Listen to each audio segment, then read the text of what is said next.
Namaste, viewers, and welcome to the SATTE Connect special podcast in association with Reemarkabl. And what do I say about our guest this evening? Ankush Nijhawan, the co-founder of TBO.com, the managing director of Nijhawan Group. He's a gentleman who needs no introduction, ladies and gentlemen. He has truly walked the talk with a lot of grace and gumption. I say gumption because he has always believed in probably the country's most volatile business, the travel and tourism industry. Highly seasonal, highly cyclical, gets affected by the smallest change, national, international, man-made, non-man-made. However, he believes that travel is here to stay, and how? And he also believes that this industry is growing from strength to strength. Ankush Nijhawan, thank you so much for being on our podcast with SATTE Connect. Your story has been incredible, Ankush. I remember your story literally from the times when your grandfather was holding forth to you as Gen Next and the way forward. Ankush, the industry really wants to know what's your perspective of where the travel industry is going today. Some people have lost faith. Some people are trying to rekindle faith, but you've always kept faith. Ankush, the platform's yours. So thank you, SATTE, and thank you, Reema and Reemarkabl, to invite me here. And one thing which is very interesting is Gen X, you said, or Gen Z. I think I was years back, but I think now somewhere in the middle now. But yes, definitely, I'm still young at heart and still very, very sharp at mind. Yes. So I think, Reema, I think this industry, and I've always been saying during COVID, it's a matter of time. We had a temporary pause, but the reality is we are in India right now, which is the shining India. We all of us know we are poised to be the third largest economy in the next 5 years. There was an article just a couple of days back. And I think as the disposable income, the young increase in India, it's a matter of time. The travel is only going to grow from where we are.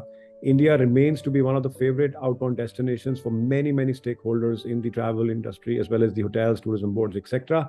And I think keeping in mind 160 million passports, we have only 26 million traveled in 2019. I mean, imagine the gap which is still there for somebody who's never went out of India. So that's a huge target market, our target audience for the travel industry to penetrate.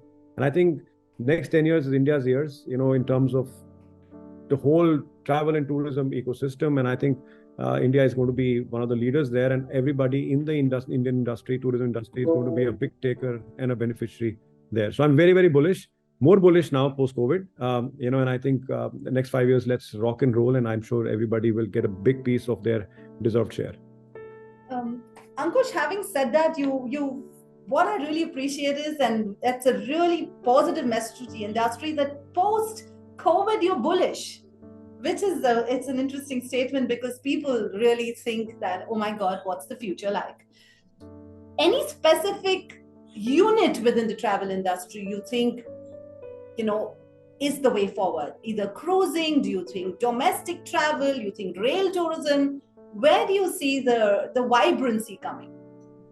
So, you have a good question, and I will answer this in two parts. So if I take the air and hotel as the major chunk, I think leisure is here to stay, and it's only going to grow from where we are today.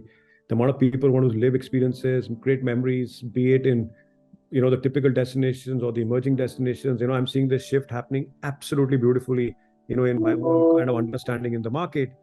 On the other side, when you say cruises and domestic, I think everything is going to grow. India got to know how to sell domestic. I think that's what COVID taught all of us. Yes. You talk about cruises today, look at Cordelia, right? I think when I hear about Cordelia, what makes me happy is every Indian traveler today is going to learn how to cruise from Cordelia and then evolve to a larger, or a luxurious cruise line such as NCL or Cruise or Royal Caribbean. What Air Deccan did for the air traveler, where they are today, I think that's what Cordelia is going to do. Yes. So whether it is cruises, whether it's MICE, weddings, I think everything is here to stay. If anybody puts their hand into one of these, will definitely get the right share. But what COVID taught me, and I keep telling this to everybody, don't put your eggs in the same basket. You have to have a different product line. God forbid something happens like this. I hope not in our lifetime, but something happens again. There should be something where you're backing up to create those revenues and cash flows, which keep you maintained, during those tough times, if they come again. I really wish they don't. So I think cruises, emerging segments definitely have a big growth opportunity in India, but definitely air and hotels will be always the big piece of the industry. Ankush, I want to just pass on this message to all the viewers out there. He's very clear with his business message. The business tone is clear. The strategy is do not put your eggs in one basket. That's a good point. And, knowing your portfolio of products, I'm sure you really vouch for what you're saying. I can clearly see that. Ankush, what do you think is the role of India's travel and tourism SMEs? In my eyes, they are the power. But however, as a thought leader, what's your vision? India's SMEs, please. You mean the travel SMEs, right? Absolutely, the travel SMEs. So today, and these are figures which I can share on a complete size of the industry. $11 trillion is expected spend of the travel tourism industry in 2024. $9 trillion in 2019. Yeah, if you take the share out, I mean, I don't want to even get there. You can imagine the opportunity of growth, which is there. And is it going to be this offline online debate, which is there for since 10 years? I always believe both of them are here to coexist. Both the models will survive. The market is extremely large for us to get our share. Small, medium enterprises, keeping in mind the growth of India. And I did just share with you 160 million passports, 26 million traveled. The first time traveler today still wants to pick up a phone or an email. He wants the confidence. And let's not forget Delhi and Mumbai. Look at the opportunity which is beyond these two cities. Yeah. People still want to transact with humans, right? Second, COVID, people had their own challenges. When it came to, when they were stuck, who did they call? Who did they speak to? There are great companies in the country today which bailed their passengers out. Sure. So today, even in an economy like US, which is so evolved, the business is still 50-50 offline, online. India will be eventually, I'm not saying that, but the market in absolute numbers will be so large for all the small, medium enterprises to survive. Second, when it comes to cost, I think they're very well structured, Reema. Yeah. There are, and it can switch off and switch on depending on the demand they have. But what they need to do is they need to pick up a niche. Yeah. They need to evolve from where they are. And as I just mentioned to you 5 minutes back, look at products apart from just selling the airline tickets. Airline tickets is extremely important. It's the first point of contact or call of your customer. But that's the way you should be starting to bundle your products, be it cruises, be it FIFA, be it whoever it might be tomorrow, to ensure that you're relevant in the business rather than actually losing your share and becoming obsolete. So I think the way the business is done, but the size is too big, for all of us to survive, including the SMEs and the offline. So Ankush, where you're so confident, saying that the size is big, pick up your niche, bundle all your products together. Why is this industry still being, sometimes in the corridors you hear skepticism? Why?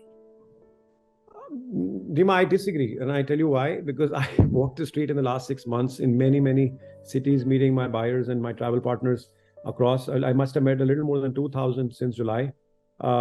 Everybody had a great year. And I was just traveled in December. Whoever I meet in the travel business right now, everybody seems to be happy. So I think the skepticism you're talking, I think is, what's happening on the online side, and be it overseas OTAs coming in India and obviously online presence, which is there. I think that is where probably people, probably feel the heat.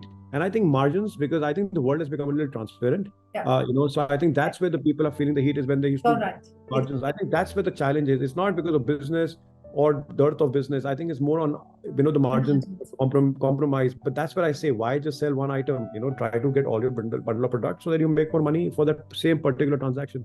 Yeah, so you're right, because whenever the skepticism is towards decreasing margins and whatever, but the guys who really believe in this industry are right there. But many have moved out. So, but I hear you totally. You have also been a thought leader who's penetrated India's, forget tier 2. I think tier 2 also is another story. Tier 3 cities of India. You're so connected. You keep telling me, Reema, once come, I will show you the way we, do these workshops or whatever. What's the feel with tier 3? I'm not even talking tier 2. The next wave of economy is coming there. I think the opportunity, the exposure, the aspirations are far higher now in cities beyond tier 3 and tier 3. Yeah. One, they're getting to know what's happening in the world. I think that's something which is important. They obviously might have lack of knowledge, but that's where companies in India, who are well established, bring that knowledge and product to the table to these travel partners, these SMEs in tier 3, which can service the customer. a lot of handholding is required, a lot of education is required. And I think that's where the next wave of India is.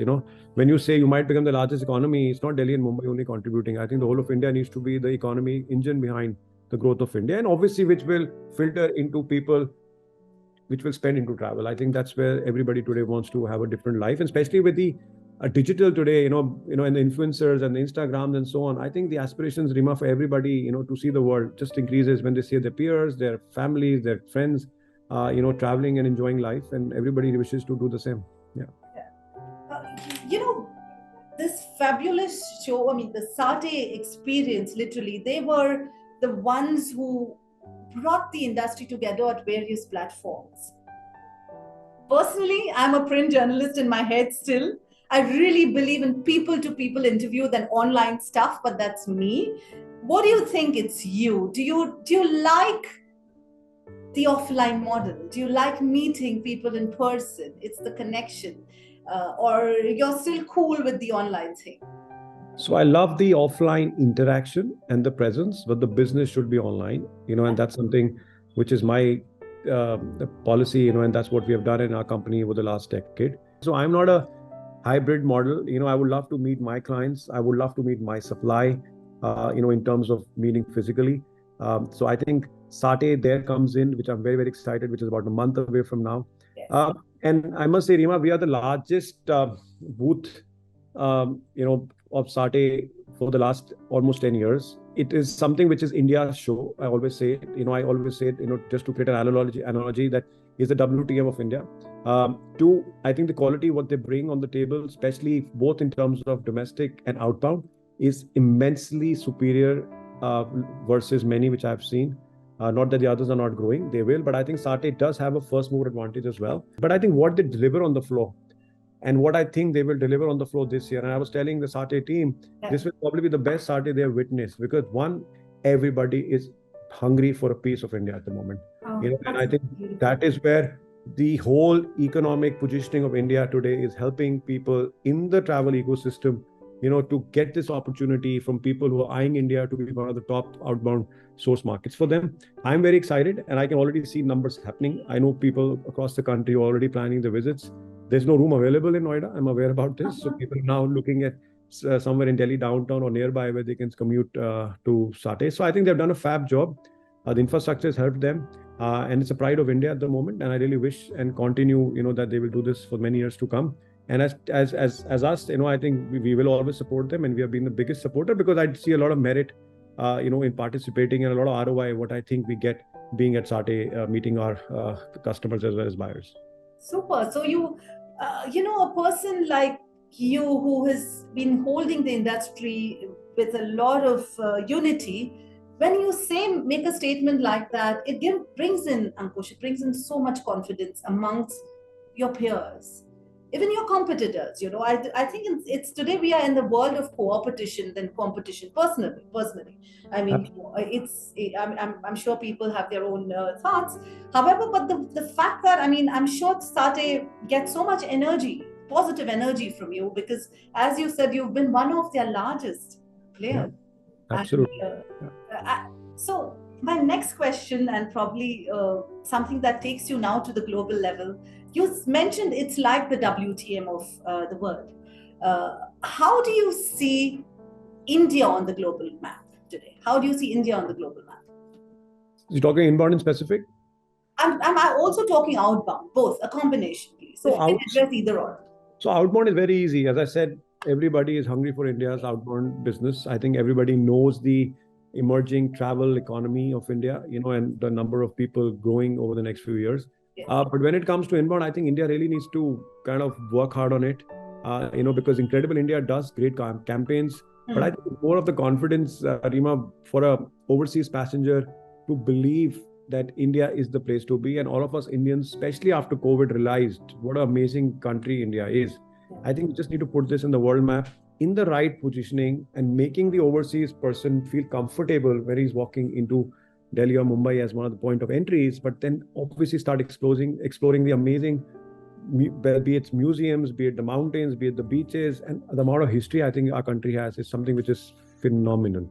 But I wish And I pray that the 2023 and onwards, the government will put more money behind to attract the tourism into India, which I think is something which is absolutely doable, because I think we have a country which we can sell easily.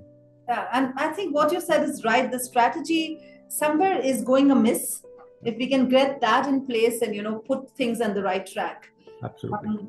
Ankush, one question is, I know you told me on the sidelines just when COVID was over. You told me, Reema, you don't know how much we have worked for our people. My people are my strength, is what you always said that, and people come before products, is what you say. Yep. And just a little bit for the industry, how do you want to take the people force forward, please? And this is for the industry totally. So I am, Reema, as an entrepreneur, I'm not an easy guy to work with. I'm being very honest to you, because I'm a man on the move, as you just introduced me. Yes. Very performance result oriented, but yes, somewhere emotional, obviously, because end of the day, I'm also human. And that's something which I remember in COVID, protect the protector was a statement what we had used for our colleagues. We did go through challenges. We were the first ones to react to these challenges and the first ones to reverse when the challenge was getting over. As a matter of fact, nobody was asked to leave. We actually added a great talent, in our company as well. Because I know at the end of the day, products are built by people. People aren't built by products, right? So I always say you might have the swankest of offices, but it's not the walls who's going to make you money, right? It's the people and the team, which is going to, create those revenues for you. And I always say, and I keep giving the example to all my colleagues, a fist is only good if all of you are going to be combined. Otherwise, that punch is not effective, and there's something I must have narrated 100 times over my meetings with people. So I think end of the day, I'm very lucky and blessed to have a great team. They built this organization from where we were. And continuing, and obviously, in the years to come ahead, and now as COVID is behind us, I think, and I always say we're just turbocharged to make sure that we keep accelerating from where we are today. Absolutely.